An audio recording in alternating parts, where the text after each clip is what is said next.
¿Alguna vez has estado al borde de una tormenta, observando cómo el cielo se revuelve con nubes oscuras, sintiendo el aire vibrar con algo eléctrico, algo vivo? Ahí es donde comienza esta historia, no con una tempestad meteorológica, sino con una tempestad de gracia que barrió a un puñado de hombres quebrantados y transformó el mundo. En una era en la que pasamos rápidamente por titulares de desesperanza y nos encogemos de hombros ante la rutina cotidiana de la vida, el pastor Paul Washer nos invita a detenernos y asomarnos a un momento tan extraordinario que desafía toda explicación, la transformación de los discípulos de Jesús. Estos no eran héroes pulidos ni oradores de lengua plateada, eran pescadores con manos callosas, un recaudador de impuestos con un pasado manchado y un celote con un temperamento ardiente, hombres que tropezaron, dudaron y huyeron cuando las apuestas se elevaron. Sin embargo, algo se encendió dentro de ellos, convirtiendo sus susurros temblorosos en un rugido que resuena a través de los siglos. ¿Qué fue? Washer nos señala al Espíritu Santo, el poder invisible que tomó estas almas frágiles y las forjó en pilares de fuego. Esta no es solo su historia, es una invitación a la nuestra, un hilo que se teje a través del tiempo, atrayéndonos hacia la misma llama divina. Pongámonos en sus sandalias polvorientas, sintamos el peso de sus miedos y maravillémonos ante el momento en que se convirtieron en más de lo que jamás soñaron. El sol de Galilea caía implacable sobre un grupo heterogéneo que seguía a un carpintero convertido en maestro, sus sombras alargándose a través de los caminos rocosos. Estos eran los discípulos, 12 hombres escogidos a mano por Jesús. No por su brillantez o valentía, sino por razones que solo la eternidad podría desentrañar por completo. Imagina a Pedro, de hombros anchos y audaz, con sus redes aún oliendo a pescado, discutiendo con Santiago y Juan sobre quién reclamaría el mejor asiento en el reino, Marcos 9, 33-34. Imagina a Mateo, el recaudador de impuestos, con los dedos manchados de tinta y culpa, rechazado por su propio pueblo pero atraído por este rabino que veía más allá de su libro de cuentas. Y estaba Tomás, callado y cuestionador, con el ceño fruncido por dudas que no podía desechar. Durante 3 años caminaron con Jesús, viéndolo sanar leprosos, calmar tormentas y desentrañar misterios que dejaban a los fariseos sin palabras. Sin embargo, bajo su cercanía a la gloria, eran sorprendentemente humanos, imperfectos, frágiles y a menudo torpes. Considera su historial. Cuando Jesús alimentó a los 5.000, ellos se apresuraron a contar los panes y los peces, solo para escuchar que los llamaba hombres de poca fe, Mateo 16, 8. Cuando él habló de sufrimiento, Pedro lo reprendió, ganándose un cortante apártate de mí, Satanás, Mateo 4 y 23, porque sus mentes se aferraban a coronas terrenales, no a una cruz áspera. Se erizaban con prejuicios, instando a Jesús a hacer llover fuego sobre los samaritanos que los despreciaron, Lucas 9 y 54, sus corazones más tribales que tiernos. Y cuando llegó la hora de la prueba, se dispersaron como ovejas asustadas. Pedro, la roca, estaba junto a un fuego titubeante en el patio del sumo sacerdote, con la voz quebrada mientras una sirvienta, una niña apenas, preguntaba, ¿no eres tú uno de los suyos? 3 veces lo negó, con maldiciones brotando de labios que una vez juraron lealtad, Mateo 26, 69-75. ¿Los demás? Escondidos, silenciosos, su valentía sepultada bajo el peso de las espadas romanas y el desprecio judío. Washer lo enfatiza, estos no eran gigantes de valor o virtud. Jesús mismo los llamó hombres necios y tardos de corazón, Lucas 12 y 25, una banda de inadaptados. que parecían poco equipados para cambiar un pueblo, mucho menos el mundo. Pero entonces la tumba se vació. El relato salvaje de las mujeres sobre un Señor resucitado atravesó su bruma de dolor. Y pronto lo vieron, manos marcadas por clavos, ojos penetrantes, vivo. Caminaron hacia Galilea como él había ordenado. Mateo 28, 16, sus sandalias levantando polvo, corazones latiendo con una mezcla de asombro e incertidumbre. Algunos adoraron, otros vacilaron, el término griego distazo susurrando sobre su postura doble, tambaleándose entre la fe y el desconcierto. Mateo 28, 17. Habían visto lo imposible, pero el miedo aún roía sus bordes. La resurrección los sacudió. Pero no los transformó, no todavía. Washer se detiene aquí, insistiendo en una verdad ineludible, ni siquiera contemplar al Cristo resucitado fue suficiente para forjar a estos hombres en la fuerza que llegarían a ser. Algo más estaba por venir, un poder a punto de descender como martillo sobre yunque, moldeando sus almas frágiles en acero. Ahora avancemos 50 días. Jerusalén bulle con peregrinos de Pentecostés, el aire denso de incienso y murmullos. Los discípulos esperan, obedientes pero no probados, en un aposento alto que parece más un crisol que un santuario. De repente, un sonido retumba, un viento violento, un aliento divino, y lenguas de fuego danzan sobre sus cabezas. Hechos 2:3, Pedro sale a la calle, el mismo hombre que tembló ante una niña, y enfrenta un mar de rostros, judíos, gentiles, escépticos y burlones.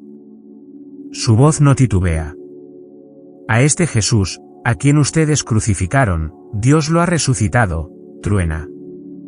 Hechos 2:36, y 3000 corazones se abren, bautizados en un nuevo amanecer. Hechos 2:41. Más tarde, arrastrado ante el Sanedrín, hombres que orquestaron la muerte de Jesús, los enfrenta sin pestañear. Es necesario obedecer a Dios antes que a los hombres. Hechos 5:29.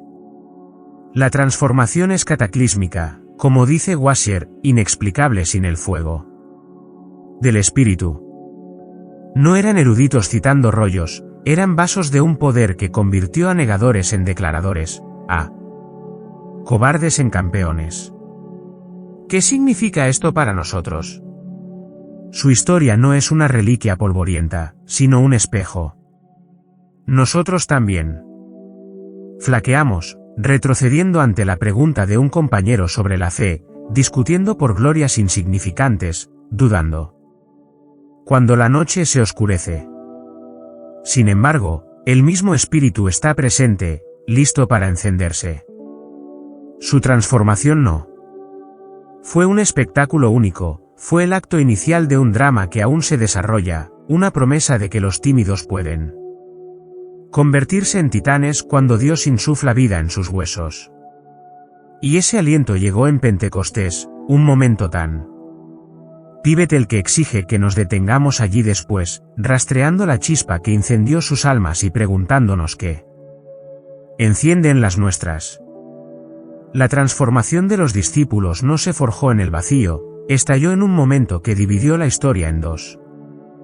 Imagina Jerusalén 50 días después de la Pascua que cobró la vida de Jesús, la ciudad abarrotada de peregrinos. Para la fiesta de las semanas, Pentecostés, una celebración de la cosecha arraigada en el pasado de Israel. Levítico 23, 15-16. Los 11, más Matías, recién elegido para reemplazar a Judas, Hechos 1:26, se reúnen en un aposento alto. Su obediencia al mandato de Jesús como un hilo frágil que los mantiene unidos. Quédense en la ciudad hasta que sean investidos de poder desde lo alto. Lucas 12:49. Habían visto ascender a Jesús, sus palabras de despedida como una promesa de algo inmenso. Hechos 1:8, pero la espera se siente pesada, duelo, esperanza e incertidumbre mezclándose en el aire que respiran. Entonces, sin previo aviso, la habitación tiembla. Un sonido como un vendaval atraviesa las paredes, no un viento natural sino un exhalo divino, el asterisco ruachasterisco de Dios mismo, Hechos 2, 2. Sobre cada cabeza, lenguas de fuego titilan, señales visibles y abrasadoras de una presencia demasiado santa para comprender, Hechos 2, 3. Sus bocas se abren, y lenguajes que nunca estudiaron brotan, parto, medo, elamita, palabras de alabanza que caen en cascada. Hacia las calles de abajo, Hechos 2, 6-11. La multitud se reúne, perpleja, algunos burlándose, están borrachos de vino nuevo, Hechos 2 y 13. Pero Pedro, recién forjado en ese horno del aposento alto, da un paso al frente, su voz como un clarín. Esto es lo que fue dicho por el profeta Joel, Hechos 2 y 16. El pastor Paul Washer se detiene en esta escena, no para deslumbrarnos con milagros, sino para desvelar una verdad tanto singular como expansiva. Pentecostés fue un momento bisagra, el certificado de nacimiento de la Iglesia sellado con tinta divina. Esas llamas no reaparecieron en Hechos 4 o 10, ni el viento rugió de nuevo con tal ferocidad. El evento llevó marcas únicas, un cumplimiento directo de las antiguas palabras de Joel, Joel 2, 28-29, el derramamiento inaugural del Espíritu sobre el cuerpo naciente de Cristo. Fue un espectáculo de sonido y visión, una coronación pública del amanecer del nuevo pacto. Los discípulos, una vez dispersos por el miedo, ahora estaban unidos, sus voces como una sinfonía de las maravillas de Dios, alcanzando oídos de todos los rincones del mundo conocido. Considera la escala. 120 creyentes, Hechos 1 y 15, en su mayoría sin educación, hablando de repente con una fluidez que desafiaba sus raíces galileas. 3000 se unieron a ellos ese día, Hechos 2 y 41, una cosecha no de granos sino de almas, segada en un solo golpe de la hoz del Espíritu. Wasser lo llama irrepetible, un lanzamiento, un comienzo, una chispa que encendió la mecha de un movimiento destinado a arder a través de los siglos. Sin embargo, aquí es donde Washer da un giro, y debemos seguirlo de cerca. Esa chispa no se extinguió cuando las llamas se desvanecieron. Pentecostés no fue una pieza de museo, una reliquia para mirar a través de un cristal, fue la primera nota de una canción que aún resuena. El mismo Espíritu volvió a sacudir el suelo cuando los creyentes oraron en Hechos 4 y 31, llenándolos de nuevo con audacia. En Hechos 10, cayó sobre los gentiles en la casa de Cornelio, con lenguas brotando sin un preludio de fuego, Hechos 10, 44-46. Wasser insiste en que esto no se trata de perseguir llamas literales o lenguajes extranjeros hoy en día, se trata de la llama perdurable, el poder del Espíritu que persiste más allá del espectáculo. Piensa en un carbón brillando en un hogar, el resplandor inicial captura la mirada, pero el calor persiste, calentando lo que toca. Así fue con Pentecostés. Los últimos días, que Joel predijo, Hechos 2 y 17, no terminaron con el sermón de Pedro, se extienden a lo largo de 2 milenios, abarcándonos. El derramamiento del Espíritu marcó el inicio de la era de la Iglesia, no su fin, una promesa de que el aliento de Dios seguiría alimentando a su pueblo hasta que Cristo regrese. Adéntrate en esa realidad por un momento. El fuego de los discípulos no fue un privilegio reservado para apóstoles con sandalias, es una herencia para nosotros, trabajadores de fábricas, estudiantes, padres agotados. Un contador silencioso podría sentir ese mismo viento agitar su corazón, llevándolo a compartir a Cristo durante un café. Una madre soltera, exhausta por las alimentaciones de medianoche, podría percibir una fuerza más allá de la suya, elevando su voz en oración. El punto de Washer atraviesa, la singularidad de Pentecostés no lo encierra en el pasado, lo desata en nuestro presente. El Espíritu no necesita repetir el dramatismo para probar su presencia, ya está aquí, listo para investirnos de poder como lo hizo con ellos. Pero, ¿qué poder? ¿Qué promesa? Esa pregunta nos lleva más profundo, más allá del evento mismo, hacia la profecía que lo dio a luz, la visión de Joel de un espíritu derramado sobre toda carne, un hilo que se teje a través del tapiz del nuevo pacto, esperando envolverse en nuestras vidas hoy. Las calles de Jerusalén aún resonaban con los ecos de Pentecostés, lenguajes chocando como címbalos, corazones atravesados por las palabras de Pedro, cuando el apóstol se levantó para anclar ese momento salvaje en algo antiguo. Esto es lo que fue dicho por el profeta Joel, proclamó, Hechos 2:16, su voz cortando el murmullo de la multitud. Siglos antes, Joel había vislumbrado un día en que el Espíritu de Dios se desbordaría más allá de la élite de Israel. Inundando lo ordinario con lo extraordinario, derramaré mi espíritu sobre toda carne, sus hijos y sus hijas profetizarán, sus ancianos soñarán sueños, y sus jóvenes verán visiones. Hasta sobre los siervos y las siervas derramaré mi espíritu en aquellos días. Joel 2, 28-29. No era un susurro de privilegio para sacerdotes ni un destello de favor.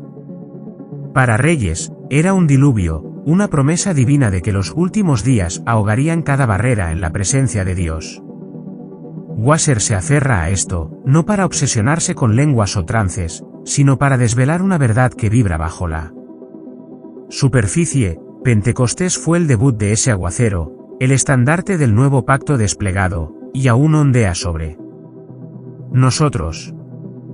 Viaja por un momento al mundo de Joel. Israel languidecía bajo langostas y sequías, un pueblo golpeado por el juicio. Pero aferrado a la esperanza, Joel 1, 4-20. En medio de esa desesperación, el profeta miró más allá del horizonte, viendo no solo la restauración de cosechas sino una renovación de almas. Sus palabras brillaban con una gracia radical. Toda carne, no unos pocos elegidos, sino todo el tapiz del pueblo de Dios, desde el anciano de cabello gris hasta el sirviente fregando ollas. En el antiguo pacto, el Espíritu descansaba sobre vasos escogidos, Moisés resplandeciendo. Desde la cima del Sinaí, Éxodo 34, 29, Samuel escuchando el susurro de Dios, 1 Samuel 3:10, David ungido con aceite y canto, 1 Samuel 4:13.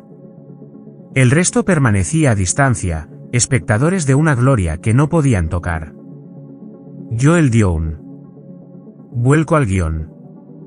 Cuando Pedro lo citó, no estaba recitando historia, estaba anunciando una revolución.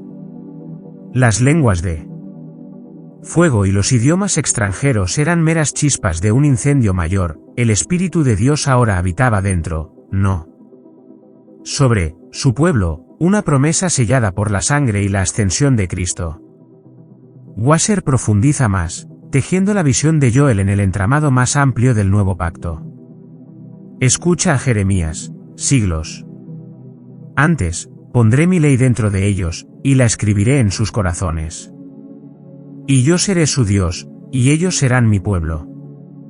Porque todos me conocerán, desde el menor hasta el mayor, Jeremías 31, 33-34. O a Ezequiel, resonando con el mismo latido, les daré un corazón nuevo, y pondré un espíritu nuevo dentro de ustedes, y haré que caminen en mis estatutos. Ezequiel 36, 26-27. Esto no se trata de tablas de piedra ni velos del templo, se trata de intimidad, la ley de Dios grabada en el interior, su espíritu como un pulso vivo. Las profecías, sueños y visiones de Joel no son el punto central, son destellos poéticos que señalan un cambio sísmico.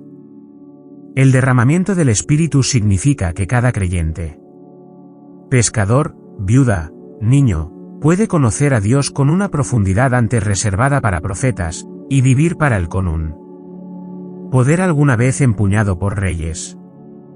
Pentecostés abrió ese tesoro, esparciendo sus riquezas a lo largo de la era de la Iglesia.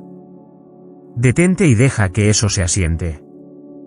En los días de Moisés, el pueblo temblaba al pie del Sinaí, suplicando, que no nos hable Dios, no sea que muramos. Éxodo 8 y 19. Ahora, la montaña desciende. Un carpintero en Nazaret no necesita un sacerdote que medie, se arrodilla en su taller, el Espíritu revelándole las profundidades de la Escritura. Una enfermera. En un hospital bullicioso, con su uniforme manchado por el caos del día, siente un susurro de paz que estabiliza sus manos. Wasser despoja lo sensacional, lenguas y visiones pasan a un segundo plano, y destaca la sustancia, un conocimiento íntimo y sobrenatural de Dios, emparejado con la fuerza para vivirlo. No se trata de ver ángeles, se trata de aferrarse a la gracia tan ferozmente que transforme tus lunes. Joel no aplaudió los fenómenos, se maravilló de que el pueblo de Dios, hasta el último, se convirtiera en un lugar de habitación, un coro de testimonios vivos que se extiende desde las calles polvorientas de Jerusalén hasta las nuestras. Esta promesa no es una reliquia, encerrada en los primeros capítulos de Hechos. Los últimos días abarcan desde la ascensión de Cristo hasta su regreso, y estamos en ellos, 2000 años después, y el flujo del Espíritu no se ha secado.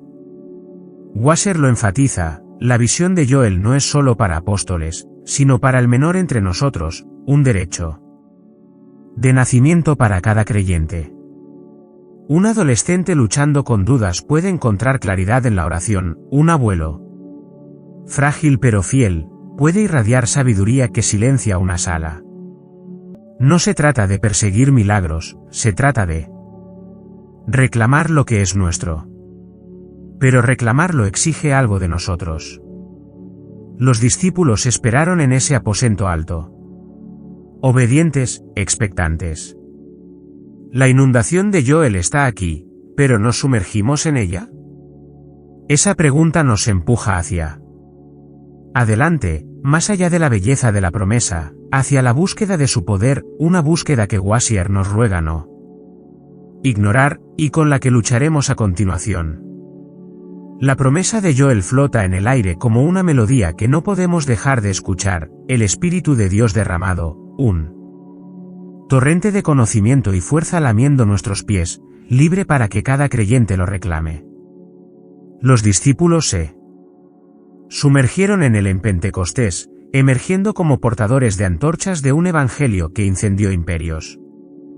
Pero aquí está el dilema. Ese río no se secó cuando las sandalias de los apóstoles se desgastaron. Fluye por nuestras calles, nuestros hogares, nuestros corazones agotados. Sin embargo, ¿cuántas veces nos quedamos en sus orillas, con los dedos apenas mojados, satisfechos con un goteo cuando Dios ofrece un torrente? El pastor Paul Washer se inclina hacia nosotros, su voz urgente. Esto no es un regalo para admirar desde lejos, es un poder para perseguir, una presencia por la que suplicar. El Espíritu habita en nosotros al convertirnos, sí, un milagro de regeneración, pero Washer hace eco a los santos a través de los siglos, eso es la semilla, no la cosecha. Estamos llamados a clamar por más, a trabajar por la plenitud del Espíritu, porque la vida cristiana no está destinada a ser un arrastrarse por el desierto, es una vela desplegada para atrapar el viento de Dios. Regresa al aposento alto, no como turista, sino como discípulo. Esos 120 esperaron, orando, tal vez caminando de un lado a otro, porque Jesús no dijo, ya tienen suficiente, sigan desde aquí.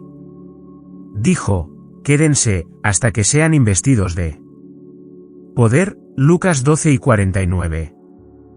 Y cuando ese poder llegó, no solo los empujó, los impulsó, Pedro predicando, cadenas rompiéndose, almas despertando. Ahora escucha a Jesús después, sus palabras penetrantes: si ustedes, siendo malos, saben dar buenas dádivas a sus hijos, cuanto más su Padre Celestial dará el Espíritu Santo a los que se lo pidan. Lucas 11:13. Wasser. Subraya esto: pedir no es un susurro único en el altar, es un ritmo diario. El apóstol Pablo lo sabía, trabajando según su poder que obra poderosamente en mí. Colosenses 1:29, su ministerio un horno avivado por el aliento del Espíritu. John Owen, ese gigante puritano, lo llamó nuestro trabajo diario buscar el aumento del Espíritu, una súplica tan habitual como el pan en la mesa.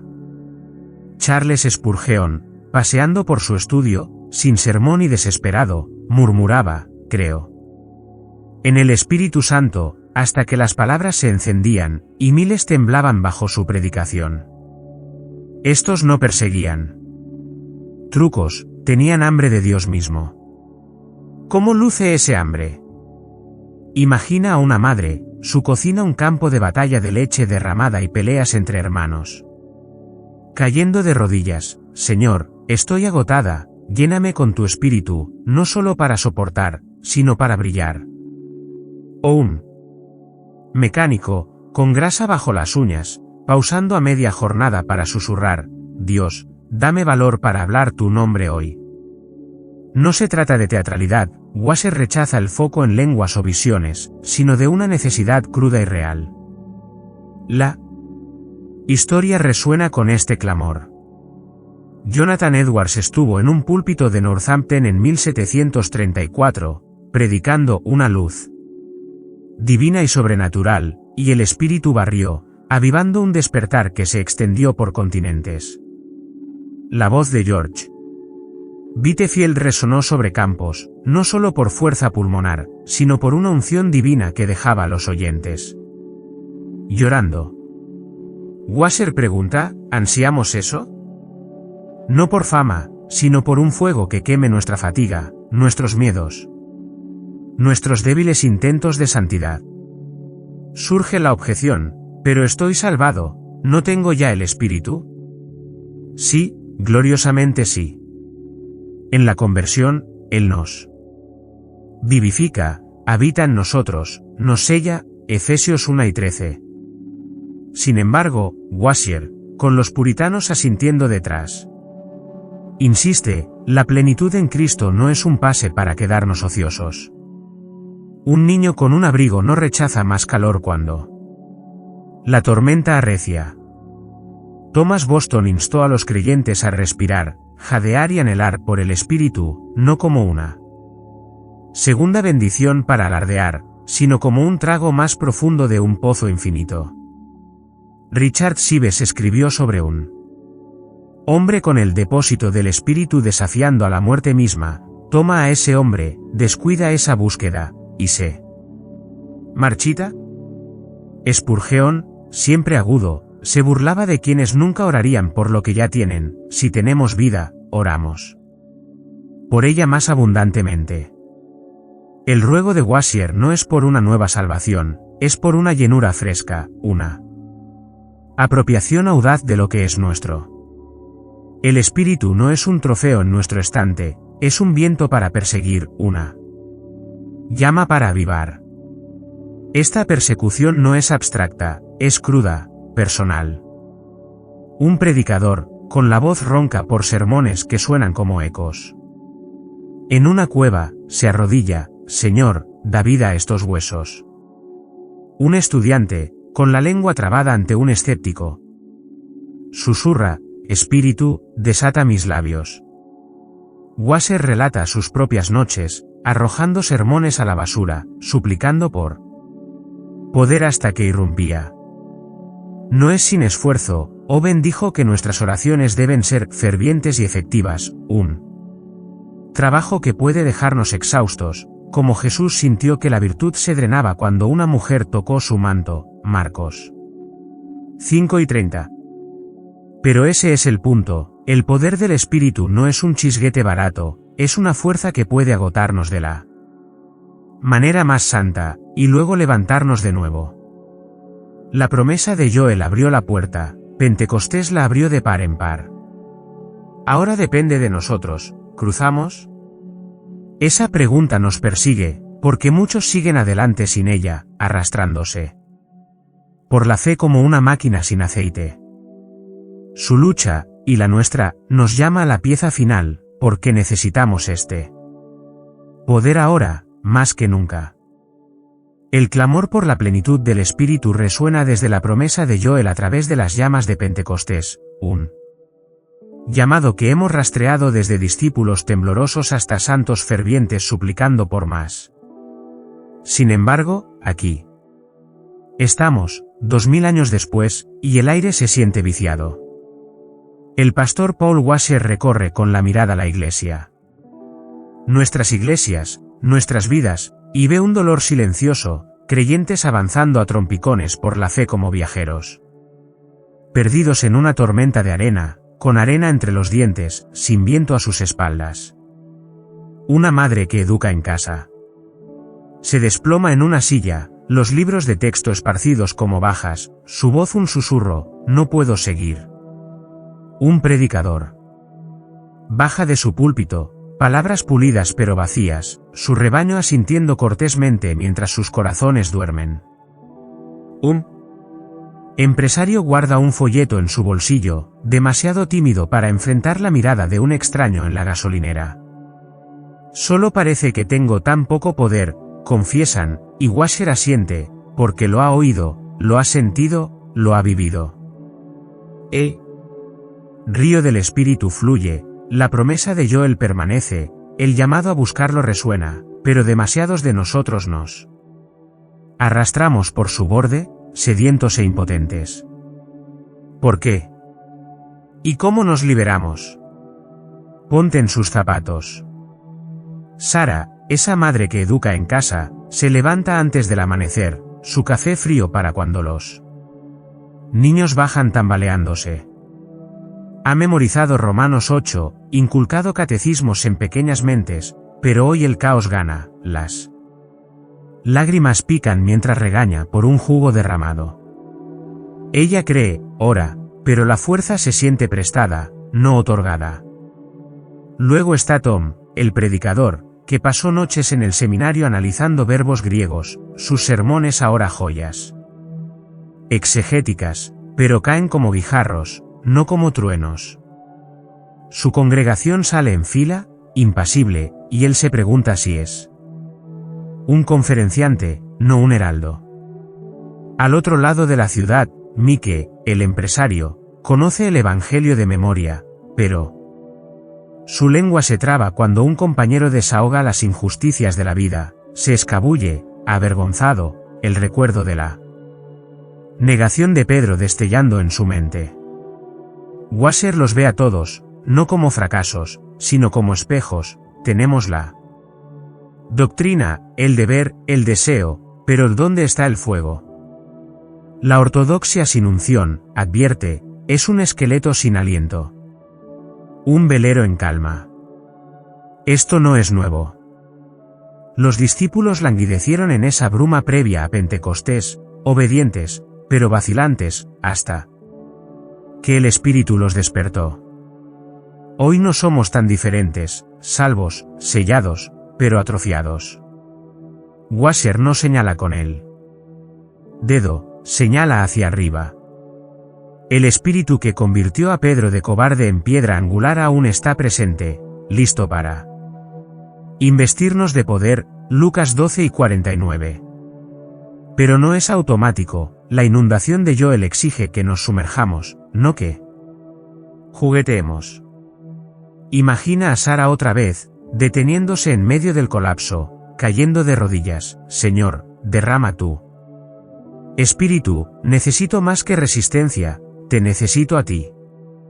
La habitación no tiembla, no hay llamas, pero un acero silencioso crece en su pecho, abraza a sus hijos, enseña con un brillo que no pueden ignorar.